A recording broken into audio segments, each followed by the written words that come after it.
зацепил? Да ты чё? Там за корягу, наверное.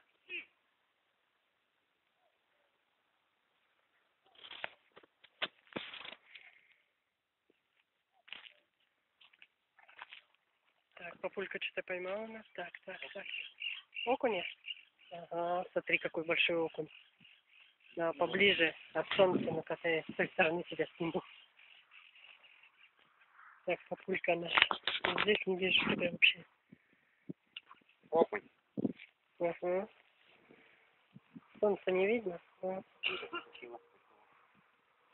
Супер. А он заплатил уже. Ага. Ну все, вытаскивай. Нет, закладывай. Глубоко, ага.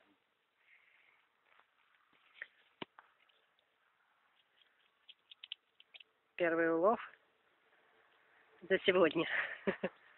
И окунька поймала, и папулька.